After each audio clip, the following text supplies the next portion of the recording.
Shalom, peuple de Dieu. Nous sommes à notre deuxième phase de l'étude biblique sur la guerre des sacerdoces que nous avions tirée dans le livre de la Genèse 25 à son verset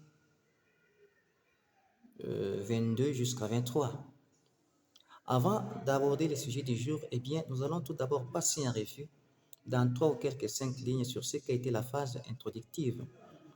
Dans la phase introductive, avec le passage du livre de 1 Chroniques chapitre 17, versets 3 jusqu'à 5, Dieu dit, « Je suis allé sans cesse de tente en tente et d'un tabernacle à un autre. » Et comme nous le connaissons, on ne peut jamais parler du tabernacle sans pour autant parler du sacerdoce. Pourquoi? Parce que le sacerdoce est lié directement au tabernacle. Donc, cette partie d'écriture biblique nous prouve à suffisance que Dieu était en train de se déplacer des sacerdoces à un autre et que Dieu n'a pas eu qu'un seul sacerdoce dans toutes les écritures de la Bible. Il en avait eu autant qu'il était en train de changer de temps en autre. Mais si nous mettons à étudier les déplacements des dieux d'un sacerdoce à un autre, nous allons nous rendre compte que Dieu avait effectué l'ordre de 3 déplacements sacerdotaux, ce qui constitue 4 sacerdoces que nous avions appuyés avec le livre de 5 Chroniques, chapitre 16, versets 16 jusqu'à 17, où il est question de l'alliance d'Abraham, le serment d'Isaac, une loi érigée en Jacob et une alliance éternelle pour Israël. Donc les 4 patriarches précités correspondent aux 4 types de sacerdoces que l'on peut retrouver chez les peuples de Dieu. Peut-être l'on peut se poser la question, comment se fait-il que le patriarche en tant qu'humain devient-il des sacerdoces? L'apôtre Pierre est en train de nous éclairer dans les épîtres de 1 Pierre, chapitre 2, verset 9, où il dit que nous, au contraire, nous sommes une race élue, un sacerdoce royal et une nation sainte. Donc, chaque chrétien en particulier et en général, nous sommes des sacerdoces pour Dieu. Et comme les patriarches sont desquels notre foi est issue, donc prophétiquement, eux aussi représentent des sacerdoces, mais chacun avec une particularité. Mais si nous mettons encore à reméditer sur le même passage du livre des 1 Chroniques chapitre 16, versets 16 jusqu'à 17, nous verrons que les 4 types de sacerdoces sont couplés en 2 grandes phases. Et les 2 grandes phases sont 2 alliances. La première alliance et la seconde alliance. La première phase, elle est constituée de l'alliance d'Abraham, le serment d'Isaac, une loi érigée en Jacob. Donc, les 3 patriarches représentent une seule alliance, une alliance à perpétuité, reposée sur les sacerdoces lévitiques et avec comme ordre celui d'Aaron. Et la deuxième phase, elle est constituée du 4e patriarche qui est Israël. Israël représente l'alliance éternelle, reposée sur les sacerdoces de Melchisédek et avec comme ordre de Melchisédek. Donc, nous venons de comprendre que Jacob et Ésaü représentent 2 grands sacerdoces issus de 2 types d'alliances différentes. Ésaü représente l'alliance d'Abraham, d'Isaac et de Jacob, et que Jacob lui-même représente les sacerdoces lévitiques. Pourquoi?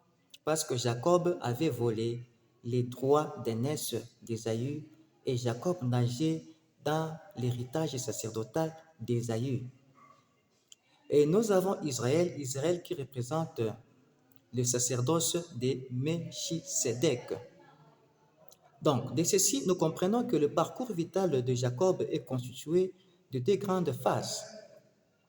La première phase, c'est Jacob, et la deuxième phase, c'est Israël.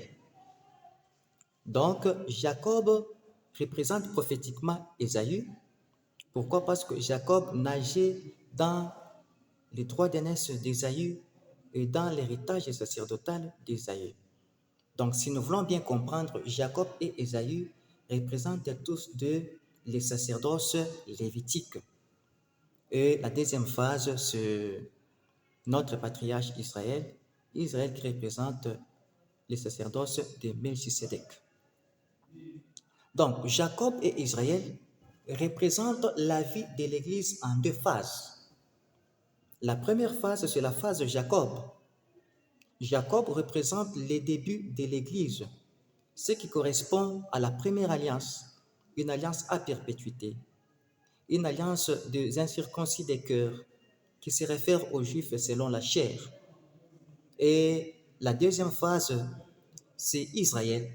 Israël représente la finalité de l'Église, qui correspond à l'Église chrétienne. Une Église qui est basée sur l'alliance éternelle, une alliance des circoncis des cœurs, qui se réfère aux Juifs selon l'Esprit tel que nous sommes. Donc, nous pouvons tout d'abord nous arrêter là, juste ainsi pour expliquer la différence entre les sacerdoces lévitiques et les sacerdoces de Melchisédek. Si nous prenons les livres des Épîtres aux Hébreux, Paul est en train de nous donner certaines différences concernant les sacerdoces lévitiques et les sacerdoces de Melchisédek lorsqu'il parle du changement des sacerdoces. Et ceci, nous pouvons les lire dans les Épîtres des Hébreux, chapitre 8, 9 et chapitre 10. Et que la première différence que Paul a donnée, Paul nous explique que les sacerdoces lévitiques est un sacerdoce des mortels et qui répond à une généalogie humaine.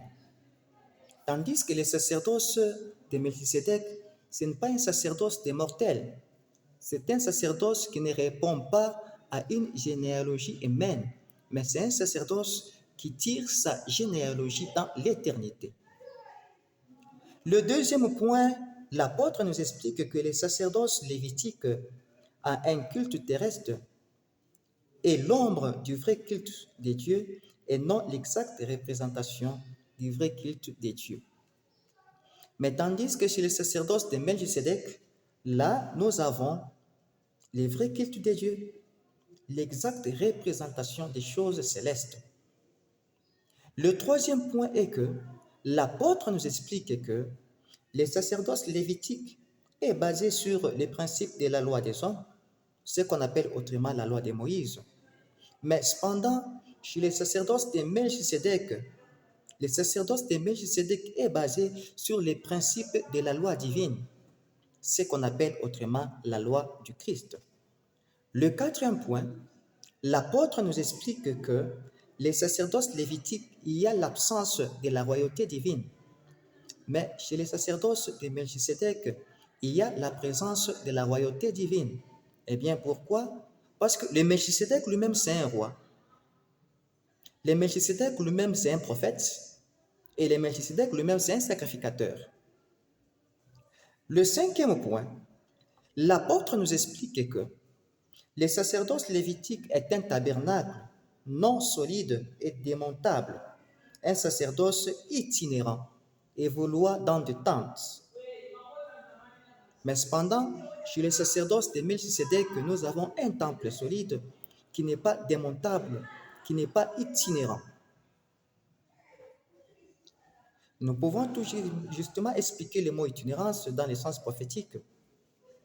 L'itinérance dans le sens prophétique, ça veut dire que les lois de l'ancien sacerdoce, c'était des lois qu'on pouvait changer à tout moment. C'était des lois changeables pour se conformer d'une génération à une autre. C'est ce qui signifie dans un sens prophétique l'itinérance.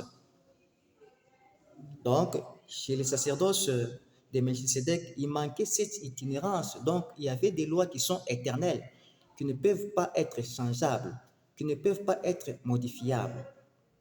Le cinquième point, l'apôtre Paul est en train de nous expliquer que les souverains sacrificateurs et les sacrificateurs sont remplaçables à cause de la mort.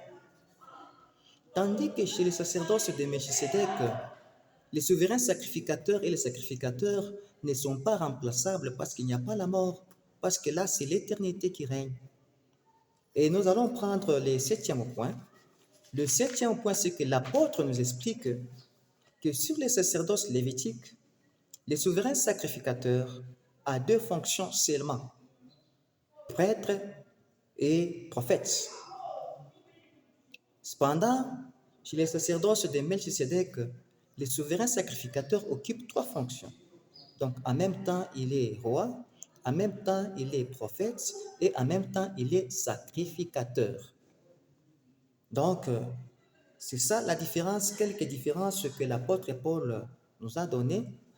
Et nous allons continuer avec cette différence tout au long de notre parcours d'études bibliques sur les sacerdoces.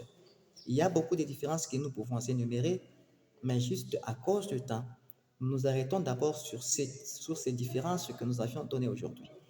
Et maintenant, abordons le sujet du jour par des problématiques que nous avions soulevées. Est-il possible que nous sommes sur notre régime sacerdotal, nous sommes sur les sacerdoces de Melchisédek, mais qu'on puisse s'appeler aujourd'hui lévite dans un sacerdoce de Melchisédek, ou soit qu'on puisse s'approprier la classe de lévite dans les sacerdoces de Melchisédek. La deuxième problématique est que nous sommes dans les sacerdoces de Melchisédek. Nous sommes sur un autre régime.